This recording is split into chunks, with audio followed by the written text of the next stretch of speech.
Myself, Dr. Nirmal Singh, Associate Professor, Department of History, government national college Sirsa. आज के हमारे इस लेक्चर का टॉपिक है establishment of Mughal empire in India, Babur. इस लेक्चर में हम बाबर के द्वारा किस प्रकार से पानीपत के प्रथम युद्ध और उसके पश्चात भारत में मुग़ल सत्ता को स्थापित करने का प्रयास किया गया। इससे पूर्व के लेक्चर में हम ये डिस्कस कर चुके हैं कि किस प्रकार की 1526 में भारत में राजनीतिक परिस्थितियां थी। आज के इस लेक्चर में हमें उससे आगे वाले भाग पर विचार करना है कि बाबर की भारत विजय के कारण क्या थे, किन कारणों ने उसे भारत को विजय करने के लिए प्रोत्साहित किया। तो इसमें पहला जो कारण हम लेते हैं वो है साम्राज्य स्थापना की महत्वाकांक्षा। बाबर एक अत्यंत महत्वाकांक्षी व्यक्ति था। वो एक छोटे से स्टेट फरगना का शासक बना रहने से संतुष्ट नहीं था। अपनी महत्वाकांक्षा को पूरा करने के लिए उसने 3 बार समरकंद पर आक्रमण किया, लेकिन तीनों बार समरकंद को प्राप्त करने के बाद भी वो उसके हाथों से निकल गया। मध्य एशिया में ये उसकी नाकामयाबी थी और इस असफलता के बाद उसे ऐसा लगा कि उसकी साम्राज्य स्थापित करने की महत्वाकांक्षा की पूर्ति अगर वो भारत की तरफ बढ़े तो पूरी हो सकती है, इसलिए वो भारत की तरफ आया। दूसरा कारण भारत की शोचनीय राजनीतिक स्थिति थी। तत्कालीन भारत की शोचनीय राजनीतिक स्थिति ने भी बाबर को भारत की तरफ बढ़ने के लिए प्रेरित किया। इस समय संपूर्ण भारत छोटे छोटे राज्यों में विभक्त था, जिसमें वो आपस में सदैव लड़ते झगड़ते रहते थे। भारत के अंदर 2 राजनीतिक रूप से मुख्य शक्तियां थी, एक मेवाड़ का राणा सांगा और दिल्ली का लोधी सुल्तान इब्राहिम लोधी। इन दोनों के बीच में वैर था, अतः उनके संयुक्त रूप से किसी विदेशी का मुकाबला करने की संभावना नहीं थी। अतः भारत पर आक्रमण करने में बाबर को कोई परेशानी नज़र नहीं आ रही थी। तीसरी बात करें तो पंजाब पर वंशानुगत अधिकार का दावा। बाबर तैमूर का वंशज था। जब तैमूर भारत पर आक्रमण करने के बाद पंजाब को अपने राज्य में मिलाने में कामयाब हो गया था, इसलिए बाबर स्वयं को पंजाब का अधिकारी समझता था। भारत के विशाल भूभाग को जीतकर वो अपने पूर्वजों के समान साम्राज्य स्थापित करना चाहता था। चौथे नंबर पर हम भारत की आर्थिक संपन्नता को ले सकते हैं, क्योंकि अपने फर्टाइल लैंड्स के कारण और डेवलप्ड हैंडीक्राफ्ट्स के कारण भारत आर्थिक दृष्टि से एक संपन्न देश था। भारत की दौलत के बारे में बाबर ने काबुल जाने वाले व्यापारियों से बहुत कुछ सुन रखा था। उसने विशाल साम्राज्य की स्थापना के लिए धन की ज़रूरत को भी महसूस किया, जो उसे काबुल से नहीं मिल सकती थी। अतः भारत का धन लूटने की इच्छा भी उसे भारत ले आई। बाबर का चरित्र और क्षमता। बाबर के चरित्र और उसकी क्षमता ने भी उसके भारत आक्रमण करने में सहायता की। वो एक प्रसन्नचित्त लड़ाकू योद्धा, युद्ध प्रिय, साहसी, कभी ना हार मानने वाला कट्टर सैनिक और एक योग्य सेनापति था। निरंतर युद्धों ने उसे योग्य और अनुभवी सेनापति बना दिया था। अपने विरोधी तुर्क, मंगोल, उज्बेक, ईरानियों के विरुद्ध युद्ध करते हुए उसने अनेक युद्ध करने के तरीके भी सीखे थे। उज्बेकों से उसने तुलगामा युद्ध प्रणाली सीखी थी। ईरानियों से उसने बंदूक तोप चलाना सीखा था। तुर्कों से उसने गतिशील घुड़सवार सेना का सफल संचालन सीखा था। बाबर अपने इन अनुभवों का प्रयोग भारत में करना चाहता था। छठा जो हम पॉइंट ले सकते हैं, इस्लाम के प्रचार के लिए कुछ विद्वानों की मान्यता है ये कि बाबर भारत में इस्लाम धर्म का प्रचार करने के उद्देश्य से आया था। उसकी नज़रों में भारत काफिरों का देश है, अतः वे काफिरों को दंड देना अपना कर्तव्य समझता था। ऐसे शब्द उसकी आत्मकथा तुज़ के बाबरी में भी मिलते हैं। और लास्टली, अफ़गान अमीरों और सरदारों का निमंत्रण। कुछ विद्वानों की ये भी मान्यता है कि इब्राहिम लोदी से असंतुष्ट अफ़गान अमीरों ने, जिनमें पंजाब का सूबेदार दौलत खान तथा इब्राहिम का चाचा आलम खान प्रमुख थे, उन्होंने बाबर को भारत आने और दिल्ली पर आक्रमण करने का निमंत्रण दिया था। दौलत खान लोदी ने तो बाबर की हर संभव सहायता करने का भी वचन दिया था। इस प्रकार बाबर अफ़गान सरदारों की आपसी फूट का फ़ायदा उठाकर भारत में साम्राज्य स्थापना की अपनी महत्वाकांक्षा को पूरा करना चाहता था। जो उसने मुख्य रूप से भारत में पहला युद्ध किया वो पानीपत का प्रथम युद्ध था, 21 अप्रैल 1526 को जो हुआ, जिसने भारत के इतिहास को बदल के रख दिया।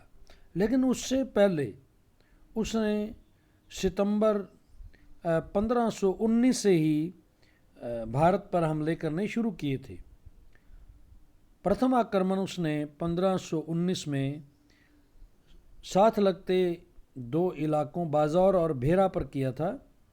इनको जीतकर वो वापस चला गया, परंतु उसके वापस जाते ही ये दोनों प्रदेश उसके हाथ से निकल गए।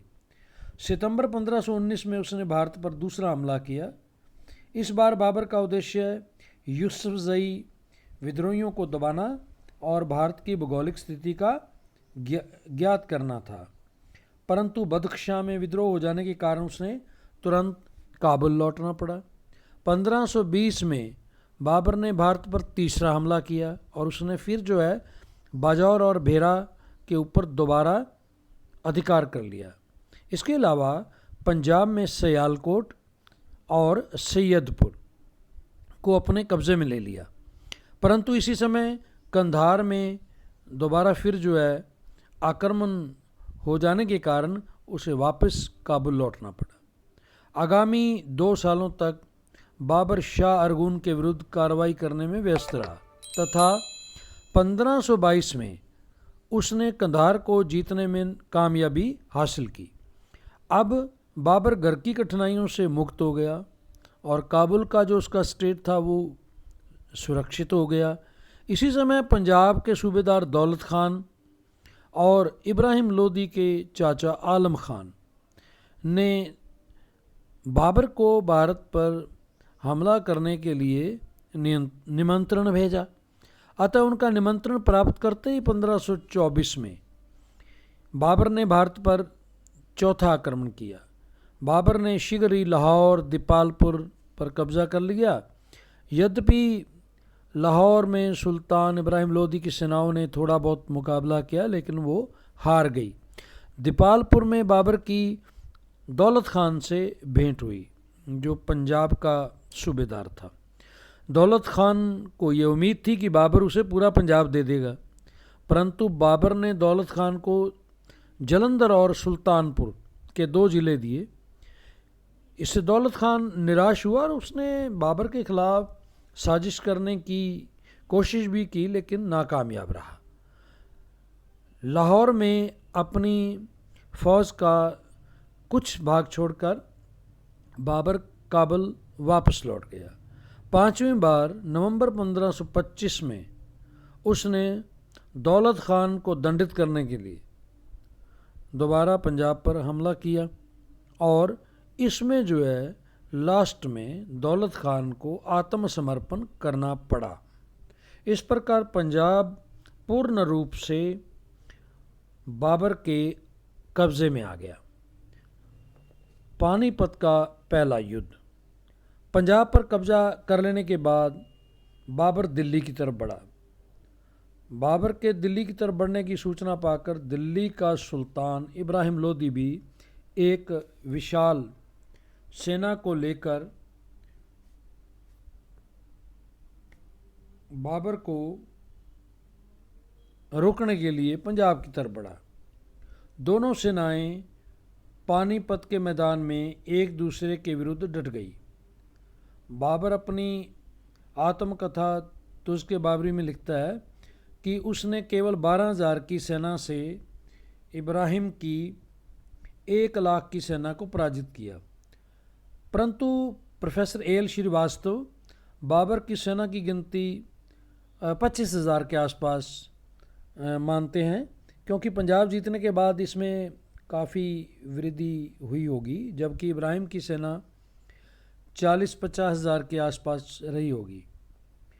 दोनों पक्षों की वास्तविक संख्या कुछ भी रही हो, लेकिन इतना ज़रूर है कि इब्राहिम की सेना जो है बाबर की सेना से बहुत ज़्यादा थी। कुछ विद्वानों की ये भी मान्यता है कि संभवतः इसी समय राणा सांगा ने भी बाबर को सहायता का आश्वासन दिया था। जो यहाँ ध्यान देने योग्य बात है वो ये है कि बाबर ने किस प्रकार स्ट्रेटेजिकल प्रिपरेशंस की। उसने युद्ध जीतने से पहले बड़ी चतुराई से एक व्यूह रचना की। उसने अपनी सेना के एक भाग को पानीपत नगर से सुरक्षित किया। दूसरी तरफ उसने गहरी खाइयाँ बनवा दी और उनको दरख्तों की शाखाओं की सहायता से ढक दिया। सेना के आगे चमड़ों के रस्सों से बंधी हुई 700 छकड़ा गाड़ियाँ लाइन में खड़ी कर दी। गाड़ियों के पीछे रास्ता छोड़ दिया ताकि उनमें से उसके सैनिक जो आक्रमण कर सकें, और गाड़ियों के बीच में उसने लकड़ी की ऊंची तिपाहियाँ खड़ी की और उनके पीछे बंदूकची और तोपची सुरक्षित अस्त्रों का प्रयोग करने के लिए लगाई। इसी श्रेणी के पीछे तोपखाना था, जिसके दाईं तरफ उसका एक बहुत ही उम्दा तोपची उस्ताद अली और बाईं तरफ मुस्तफ़ा मोर्चा संभाले खड़े थे।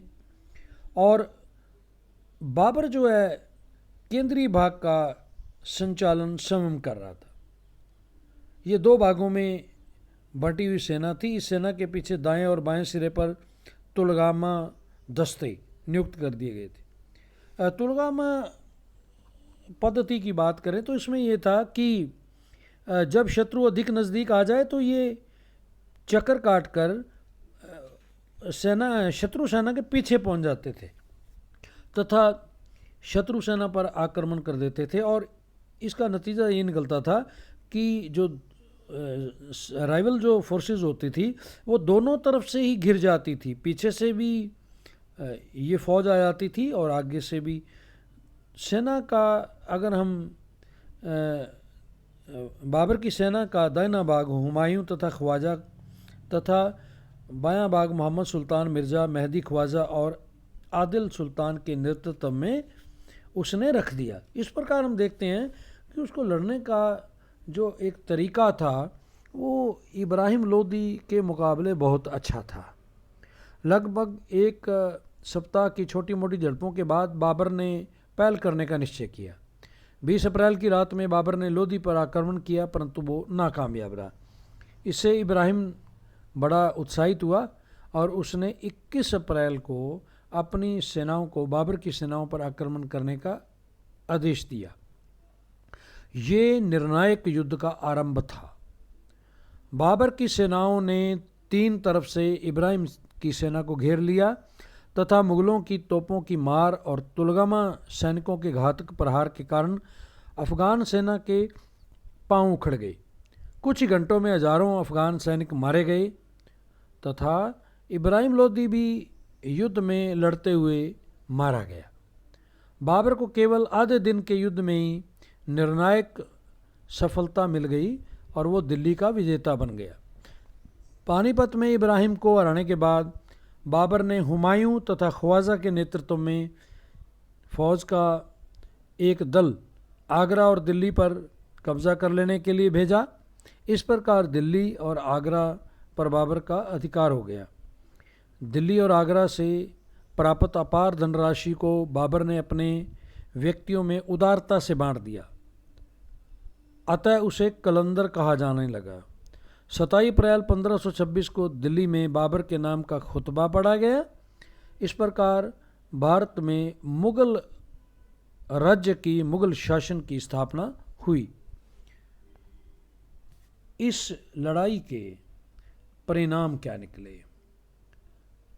पानीपत के युद्ध के महत्व पर प्रकाश डालते हुए प्रोफेसर R.P. त्रिपाठी ने लिखा है कि 1526 का पानीपत का युद्ध निर्णायक युद्ध था। इससे भारतीय इतिहास में एक नवीन युग का आरंभ हुआ। इसके निम्नलिखित परिणाम हम बता सकते हैं। नंबर 1, लोदी वंश का अंत। पानीपत के युद्ध में दिल्ली के लोदी वंश के सुल्तान इब्राहिम लोदी की मौत के बाद इसके भारत में लोदी वंश का पतन हो गया और पानीपत के युद्ध से दिल्ली का साम्राज्य बाबर के हाथ में आ गया। लोदी वंश की ताकत छिन-भिन हो गई और भारत की सत्ता चगताई तुर्कों के हाथ में चली गई। नंबर 2, मुगल वंश की स्थापना। पानीपत की विजय के कारण बाबर द्वारा दिल्ली तथा आगरा पर कब्जा कर लिया गया। साथ ही दिल्ली का शासन बाबर के हाथों में आ गया। इस प्रकार भारत में एक नए वंश की स्थापना हुई जिसको मुगल वंश माना जाता है। नंबर 3, राजपूतों को निराशा। पानीपत के युद्ध से पहले राजपूत राजा राणा सांगा के नेतृत्व में दिल्ली में हिंदू राज्य की स्थापना का स्वप्न देख रहे राजपूतों को एक झटका लगा, परंतु युद्ध के बाद हम देखते हैं बाबर द्वारा दिल्ली पर अधिकार कर लेने के बाद उनकी सारी उम्मीदें मिट्टी में मिल गई। राजपूतों का विचार था कि युद्ध के बाद बाबर अपने पूर्वजों की तरह लूट मार करके चला जाएगा, परंतु बाबर ने भारत में रहने का निर्णय कर लिया। इससे राजपूतों को बड़ी निराशा हुई क्योंकि वो बाबर को भारत से बाहर निकालने की योजनाएं बनाने लगे। चौथे नंबर पर हम देते हैं बाबर के बुरे दिनों का अंत। बाबर द्वारा दिल्ली और आगरा पर अधिकार कर लेने के बाद उसे जो साम्राज्य विस्तार के लिए इधर उधर भागने और छिपने की आवश्यकता थी वो ख़त्म हो गई। अब उसकी बहादुरी के चर्चे संपूर्ण मध्य एशिया में होने लगे और उसके मान सम्मान में वृद्धि हुई। नंबर 5, नई युद्ध प्रणाली का जन्म। सैनिक दृष्टि से भी पानीपत का युद्ध बड़ा महत्व था। इस युद्ध में बाबर ने तुलगामा युद्ध प्रणाली, तुलगामा सिस्टम ऑफ वारफेयर का प्रयोग किया था, जिसकी उस समय भारतीय शासकों को जानकारी बिल्कुल भी नहीं थी। इस प्रकार भारतीय युद्ध के परंपरागत तरीकों, हाथियों, बड़ी बड़ी सेनाओं, इनका महत्व अब कम हो गया और तेज़ घूमने वाले घुड़सवारों और तोप बारूद का महत्व बढ़ गया। क्योंकि इस युद्ध में हम देखते हैं कि पहली बार जो मुग़लों ने तोपखाने का खुलकर इस्तेमाल किया था। और लास्ट पॉइंट इसमें दे सकते हैं रिजल्ट्स में कि तुर्क अफ़गानों में नया उत्साह। पानीपत के प्रथम युद्ध के बाद हिंदुस्तान की सत्ता अफ़गानों के हाथों से निकलकर मुग़लों के हाथों में चली गई। तुर्क अफ़गान शासक पराजित हुए थे।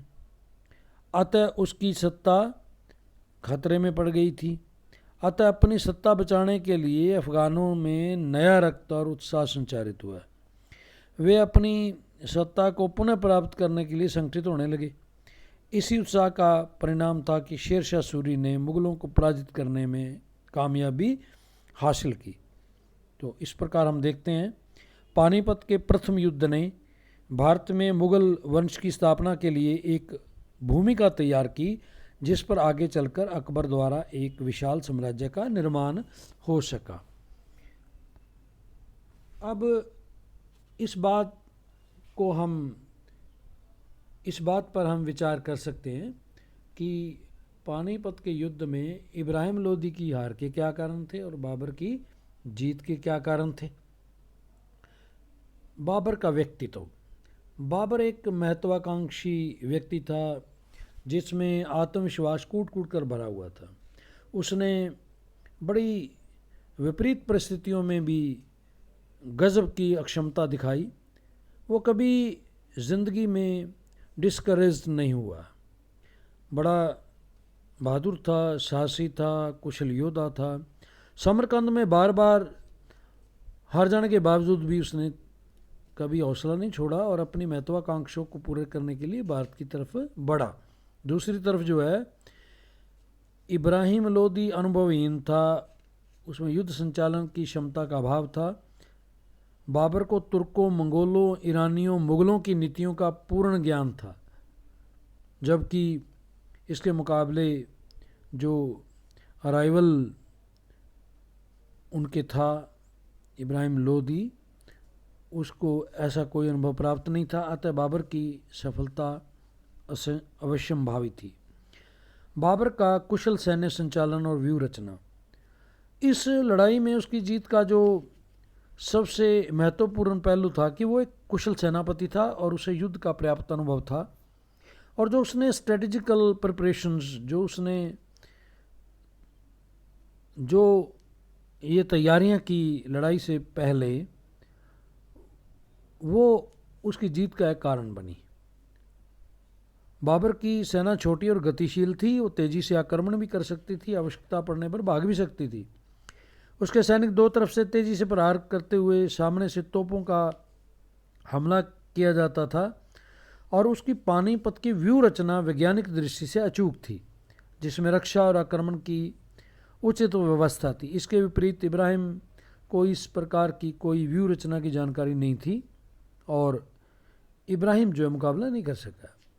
इब्राहिम लोदी में युद्ध अनुभव की भी कमी थी। इब्राहिम लोदी एक बहादुर शासक था, ऐसी बात तो है, परंतु उसमें युद्ध का पर्याप्त अनुभव नहीं था।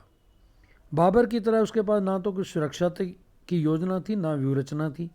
वो बाबर की युद्ध संबंधी कूटनीति को समझने में नाकामयाब रहा।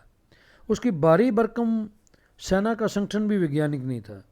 इसमें हाथियों, पैदल सेना, इस पर ज़्यादा ध्यान दिया गया।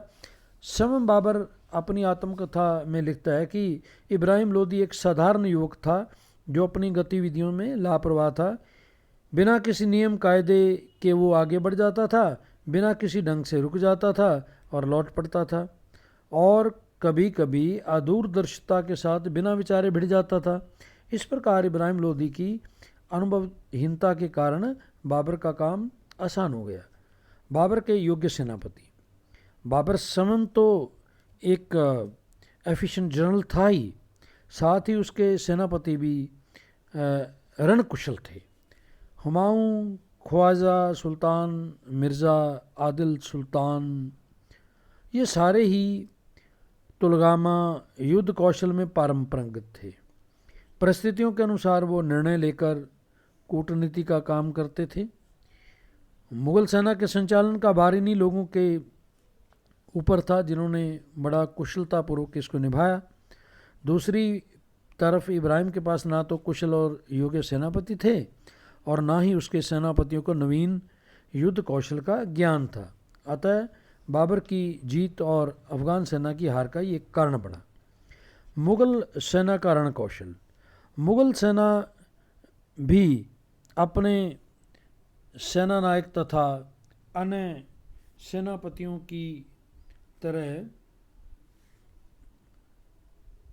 वीर और साहसी थी। उन्हें युद्धों का पर्याप्त अनुभव था। मध्य एशिया में बार बार युद्ध लड़ने के कारण उनमें परिस्थिति के अनुकूल कार्य करने का पर्याप्त अनुभव था। मुगल सैनिकों को भारत की धन संपदा का भी आभास था और उन्हें ये भी संभावना थी कि युद्ध जीतने के बाद उन्हें भी इसमें हिस्सा मिलेगा। दूसरी तरफ इब्राहिम लोदी की सेना में अनुभवहीन सैनिक थे जिन्हें जल्दी में भर्ती किया गया था। इनमें राष्ट्रीय और धार्मिक उत्साह की भी कमी थी। इनका संगठन फिरकों के आधार पर हुआ था और सैनिक स्वयं अपने अफसर थे। बाबर ने अपनी आत्मकथा में लिखा है कि हिंदुस्तान के सैनिक मरना तो जानते हैं, लड़ना नहीं। अतः इब्राहिम की हार होना स्वाभाविक था। बाबर द्वारा तोफखाने का प्रयोग। मध्यकालीन इतिहास के प्रसिद्ध इतिहासकार प्रोफेसर A.L. श्रीवास्तव लिखते हैं कि बाबर की सफलता का प्रमुख श्रेय उसके तोफखाने को जाता है। बाबर द्वारा पानीपत के युद्ध में तोफखाने का प्रयोग किया गया जिसने उसकी सफलता को निश्चित कर दिया। यद्यपि 15वीं शताब्दी के मध्य में भारत के लिए बारूद और तोहफें अपरिचित वस्तुएं नहीं थी, परंतु इब्राहिम के पास तोफखाने का एक भी दल नहीं था और उसके सैनिक तोफखाने के प्रयोग से बिल्कुल अनभिज्ञ थे। उधर बाबर तोफखाने के एक शक्तिशाली दल का स्वामी था जिसमें बड़ी बड़ी तोपें और छोटी बंदूकें शामिल थी। उसके पास एशिया के कुशल तोप संचालक तोपची उस्ताद अली और मुस्तफ़ा जैसे लोग थे जिन्होंने तोफखाने के कुशल प्रयोग और अफ़गान सेना के छक्के छुड़ा दिए। इस प्रकार बाबर की जीत जो है वो निश्चित हुई। अफ़गानों का नैतिक पतन। देश प्रेमी, परिश्रमी और साहसी अफ़गानों के इन गुणों का स्थान धीरे धीरे आराम, मनोरंजन, अयाशो इशरत ने ले लिया। परिणाम स्वरूप उनका नैतिक पतन आरंभ हो गया। उनमें स्वार्थ की भावना का संचार हुआ और धीरे धीरे उनकी स्वार्थ भावना राष्ट्र प्रेम से आगे बढ़ गई, जिसका परिणाम इब्राहिम के चाचा आलम खान द्वारा भारत पर आक्रमण करने के लिए बाबर को न्योता देना तक है। इस बारे में एक विद्वान लिखते हैं कि इस युद्ध में पठानों की पराजय का सर्वप्रथम कारण उनका नैतिक पतन था। उनके लिए नैतिकता और सम्मान के मूल्य समाप्त हो चुके थे तथा उनका स्थान विलासिता और संपत्ति ने ले लिया था। इस कारण अफ़गान युद्ध में पराजित हुए। गुरु नानक अपनी वाणी बाबर वाणी में इस बात का जिक्र करते हैं कि किस प्रकार से अफ़गानों का नैतिक पतन हो गया था। नेक्स्ट जो हम बात करें तो इब्राहिम लोदी को अन्य भारतीय शक्तियों का भी सहयोग नहीं प्राप्त हुआ। इब्राहिम लोदी की ऐसी नीतियों के कारण उसके अपने ही सरदार जो है अफ़गान सरदार, वो भी उससे रुष्ट थे और जनता में भी उसका कुछ ज़्यादा सरोकार नहीं था। उसके कठोर व्यवहार के कारण उसके अपने सरदार दौलत खान लोदी और चाचा आलम खान ने भी सहयोग नहीं किया। यदि भारत की शक्तियाँ, जिनमें मेवाड़, बंगाल, गुजरात, मालवा, अपने स्वार्थों को छोड़कर इस कठिन समय पर इब्राहिम का साथ देती तो निश्चित तौर पर बाबर का युद्ध जीतना मुश्किल होता। परंतु बाबर की ये खुशकिस्मती थी, इब्राहिम का ये दुर्भाग्य था कि इब्राहिम लोदी को अकेले युद्ध करना पड़ा। परिणाम स्वरूप वो पराजित हुआ। और लास्ट पॉइंट हम ले सकते हैं कि गुप्तचर सेना का प्रयोग, यूज़ ऑफ स्पाई सिस्टम।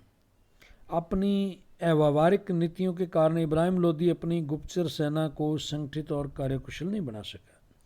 दूसरी तरफ बाबर ने पानीपत के युद्ध से पहले ही पंजाब के विभिन्न स्थानों पर चौकियां बनाकर अपनी राजधानी से संपर्क बनाए रखा और उसने इब्राहिम की सैनिक संगठन की कमज़ोरियों की जानकारी प्राप्त की। यदि इब्राहिम को बाबर की तुलगामा पद्धति का ज्ञान हो गया होता तो वो युद्ध संचालन में सावधानी बरतता, जबकि ये जो इब्राहिम लोदी की फ़ौज थी एक भेड़ की तरह बाबर का मुकाबला करने के लिए आई और नतीजा ये निकला कि उसे बहुत बड़ी हार का सामना करना पड़ा। इन सभी कारणों के परिणाम स्वरूप पानीपत के युद्ध में बाबर की विजय और इब्राहिम की हार हुई और इस प्रकार न केवल पंजाब बल्कि दिल्ली का पूरा इलाका जो है वो बाबर के कब्ज़े में आ गया। थैंक्स।